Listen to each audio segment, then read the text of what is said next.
Adrian Reyes drove his convertible Mercedes through the streets of Chicago every day, always following the same route. The powerful engine purred smoothly as he adjusted the gold watch on his wrist, a gift he had given himself when his restaurant celebrated 10 years of success. The sky was clear, and he smiled, thinking about the previous month's profits, which had exceeded all expectations. His restaurant, Reyes's Fine Dining, was one of the most prestigious in the city, frequented by politicians, celebrities, and business executives. Reservations had to be made weeks in advance, and the waiting list was a point of pride for Adrian. Food critics from across the country traveled to Chicago just to experience his innovative culinary creations and impeccable service. Adrian had built his culinary empire from the ground up. The son of middle-class parents, he had saved every penny for years while working as a sous chef in various restaurants, until he finally secured a loan to open his own business.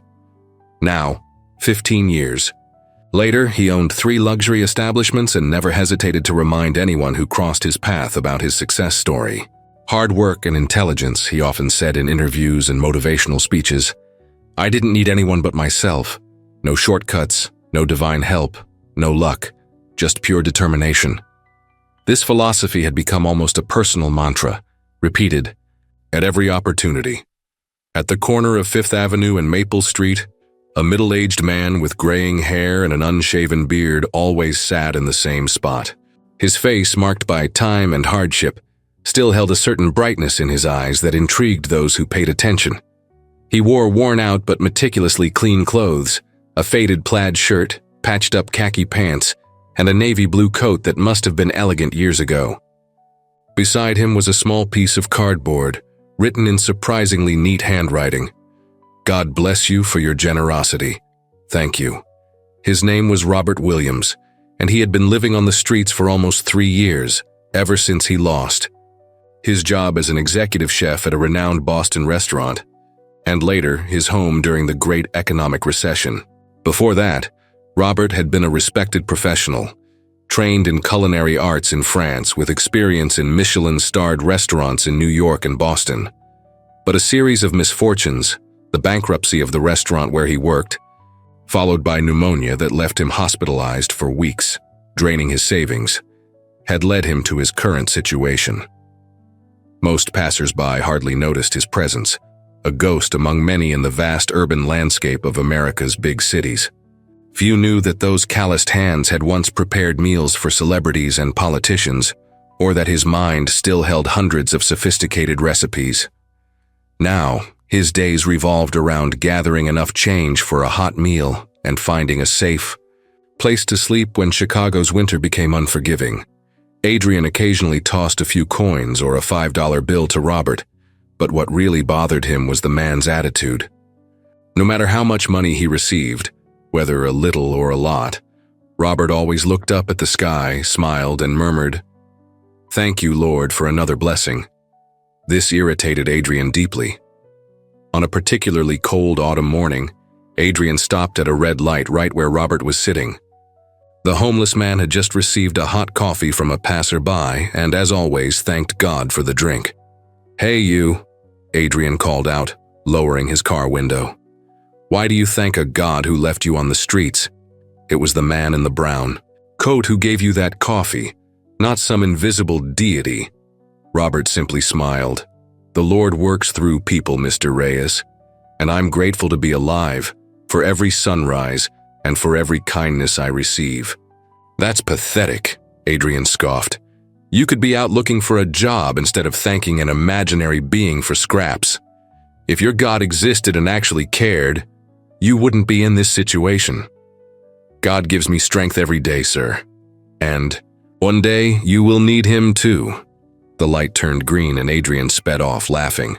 "My friend, I built everything I have with my own 2 hands. I don't need any God to solve my problems or give meaning to my life. That's for weak people, like you." During the day, Robert's words kept echoing in Adrian's mind like an irritating buzz he couldn't silence. As he supervised the kitchen in his restaurant, watching chefs and assistants work in perfect harmony under his command, he felt a growing sense of irritation. The image of the homeless man thanking an invisible god for scraps deeply unsettled him. How can someone be so blind, he thought, tasting a sauce and making notes for the chef, living in misery and still thanking a god who clearly abandoned him. What kind of deity would allow a devoted follower to end up sleeping on sidewalks? Adrian had always considered himself a rational man. He had grown up in a family that occasionally attended church, but from an early age, he questioned religious teachings. In college, his convictions solidified. Success depended solely on hard work and the right choices, not divine interventions or desperate prayers. If God really cared, he continued his reasoning as he approved the special menu for the night, then why does so much misery exist? Why do good people suffer while criminals thrive? It's far more logical to believe that we're alone in this world and that each person reaps what they sow through their own efforts.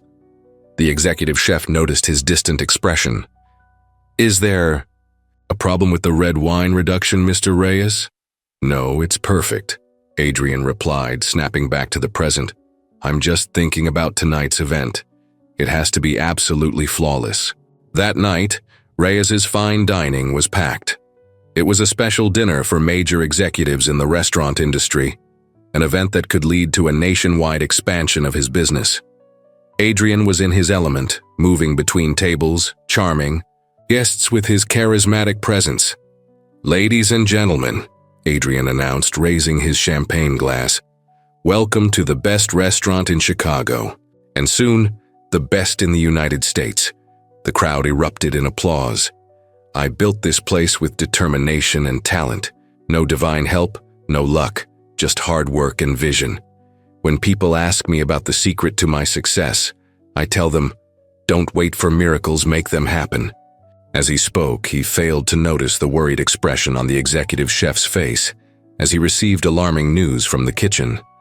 Minutes later, the first complaint arrived. One of the most important executives, Mr. Johnson from Pacific restaurant chain, called the waiter over with a look of discomfort. Soon another guest did the same, then another. The executive chef discreetly approached Adrian. Sir, we have a problem. It looks like one of our seafood batches was contaminated. Several guests are reporting symptoms of food poisoning.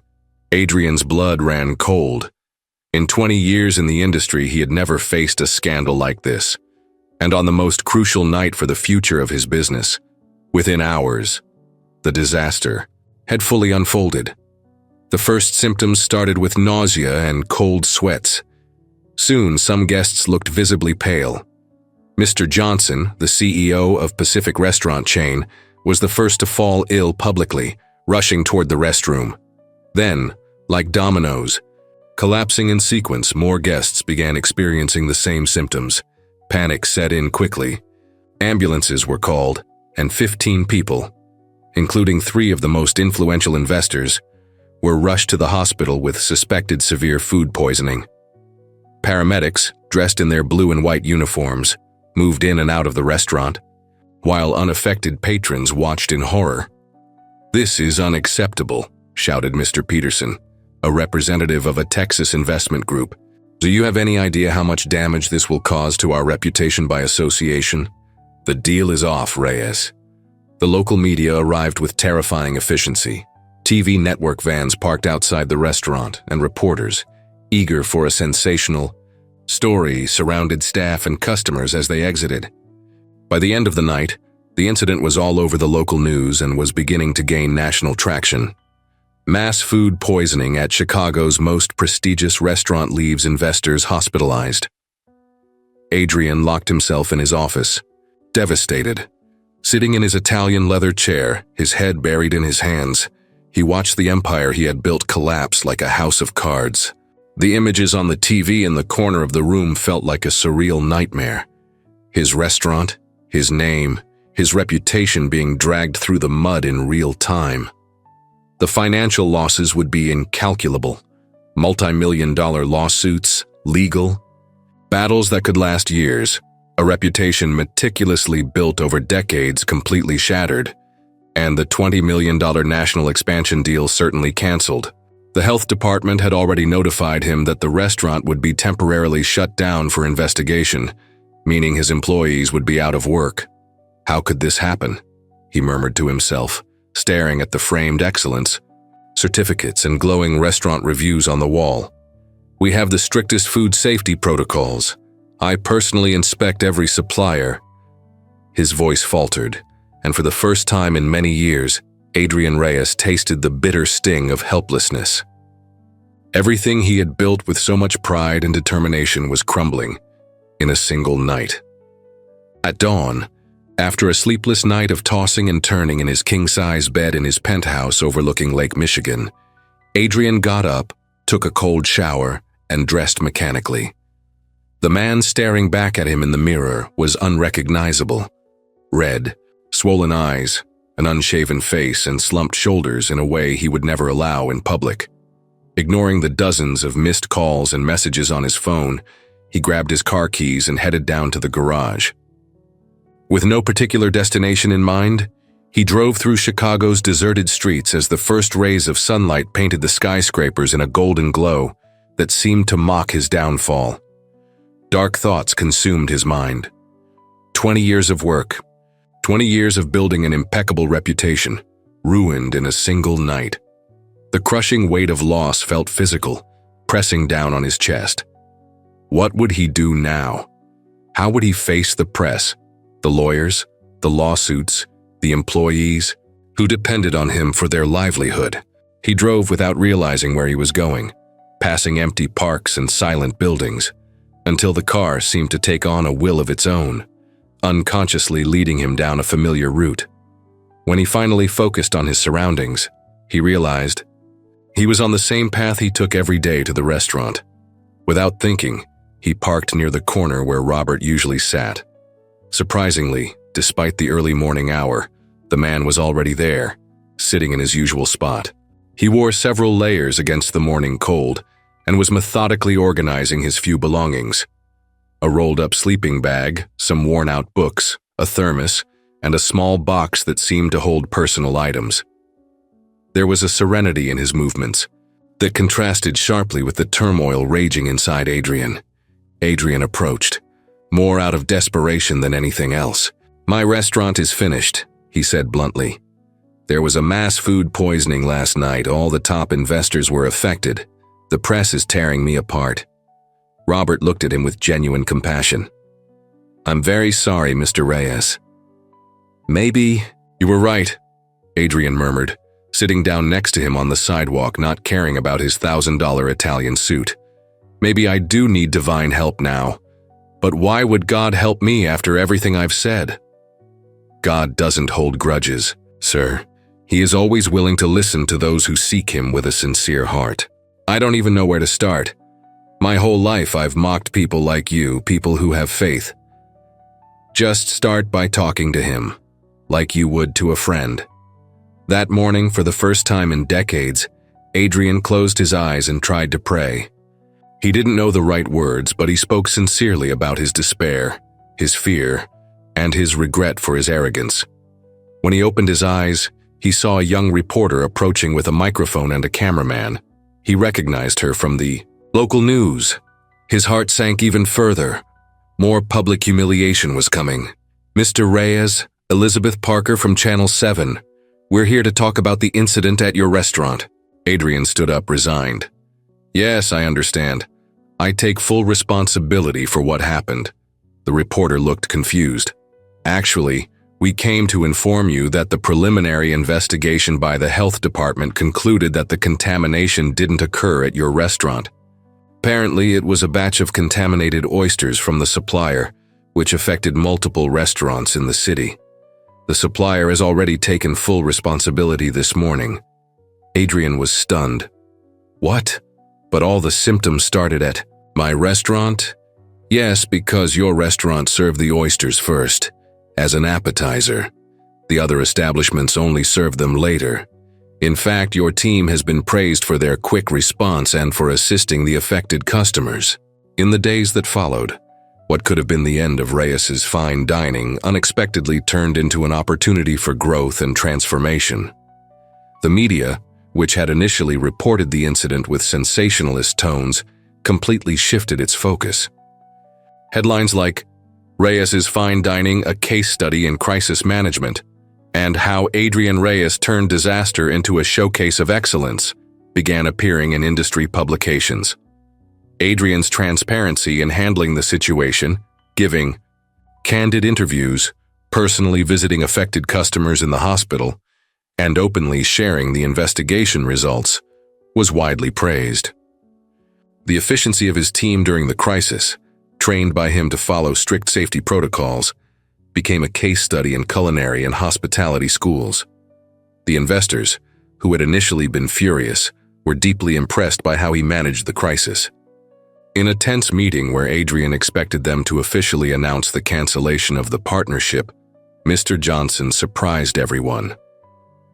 "What we've witnessed these past few days," declared the CEO of Pacific restaurant chain, "is a flawless demonstration of leadership under pressure. Any restaurant can be excellent on a normal day, but it's in moments of crisis that the true character of an organization is revealed. Reyes has shown not only technical competence but also integrity and genuine commitment to his customers' well-being." To Adrian's astonishment, not only did they decide to move forward with the original expansion deal, but they also proposed extending it to include 3 additional cities beyond the initial plan. A week later, Adrian returned to the corner where Robert usually sat. This time, he wasn't in his luxury car but on foot, carrying an elegant leather folder. "Robert," he called out, "I'd like to talk to you." The man smiled. "I see things have gotten better, Mr. Reyes." "Yes, they have. And in ways that go beyond my business." Adrian sat down beside him. "You know, I always thought people like you were weak for needing faith. Now I realize it takes far more strength to hold on to hope when everything seems lost. God works in mysterious ways, doesn't he?" "Yes. And I want to propose something to you." Adrian opened the folder and showed him some documents. "My restaurant is starting a reintegration program for people experiencing homelessness. We're offering training, temporary housing, and guaranteed employment upon completion of the program. You would be our first participant, if you accept." Robert looked at the papers, visibly moved. "Why me?" "Because you taught me something money can't buy: humility and faith." "Besides," Adrian smiled, "I found out that you were a chef in a Boston restaurant for 15 years before the recession.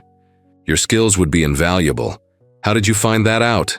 "I looked up your name after realizing that I had never really seen you as a person. I was so caught up in my own arrogance that I couldn't see beyond appearances." 2 weeks later, Robert was no longer on the corner of Fifth Avenue. Instead, he was in the kitchen of Reyes's Fine Dining, supervising the new assistant chefs and helping create a special menu for the grand opening of the new Boston location. Adrian, in turn, had started attending a local church on Sundays. Not out of obligation or fear, but out of gratitude. He had come to understand that his talent and intelligence were gifts, and that true strength lay in recognizing that sometimes we need something greater than ourselves to guide us. The reintegration program was such a success that it soon expanded to all Reyes's restaurants. In interviews, when asked about the initiative, Adrian always responded, "I've learned that true success isn't just about what we build, but how we use it to help others. And sometimes the greatest lessons come from the most unexpected places." No. A particularly sunny Sunday after the church service, Adrian spotted Robert standing by the church doors. They exchanged smiles. "You know, Robert, sometimes I wonder what would have happened if I had never stopped to really listen to you that morning. The important thing is that you did stop, Mr. Reyes, or rather, Adrian." "Yes, and I've learned that faith isn't a crutch for the weak as I once thought. It's a strength that sustains us when we feel like we can't go on. And God is always there, waiting for us to recognize Him." "Exactly. The irony is that I spent years thinking you needed my help when I tossed you those coins, when in reality I was the one who needed you to find something far more valuable." They walked together along the sunlit sidewalk, one a successful businessman, the other a former homeless man, now colleagues, and more importantly, friends. In Adrian's pocket was a small medallion he had purchased the week before, a simple silver cross that he now carried as a constant reminder of his journey. "You know, Robert," Adrian said as they walked. I'm still learning about this whole faith thing. I have so many questions, so many doubts. Doubts are part of the journey, Robert replied with the quiet wisdom that had always defined him. True faith isn't the absence of questions. It's the courage to trust even when we don't have all the answers. Adrian nodded, reflecting on his words. I think I understand that now. Before, I saw faith as a crutch for people who couldn't face reality. Now I see it as a kind of compass, something that guides us when we lose our way. Exactly, and each person finds their way back in their own unique way. What amazes me the most, Adrian continued, is how blind I was to so many things. I walked past you hundreds of times, tossing coins like someone throwing scraps to an animal, without ever seeing the extraordinary person you are, a talented chef, a man of principles, someone with so much to offer the world. God always saw, Robert smiled, and when the time was right, he made sure you did too. They reached a small plaza where several homeless individuals were gathered for a community breakfast organized by the church. Adrian, who now funded the Ice project every week, greeted many of them by name. Faces that had once been invisible to him were now individuals with stories, talents, and potential. The training program is getting a new space next month, Adrian said as they watched the scene. We'll be able to help twice as many people, and 3 of our graduates have already been hired by other restaurants in the city. You're making a difference, Robert said. Not just giving people fish, but teaching them how to fish. We're making a difference, Adrian corrected. And all because one stubborn man kept thanking God despite everything, and another equally stubborn man finally found the humility to listen.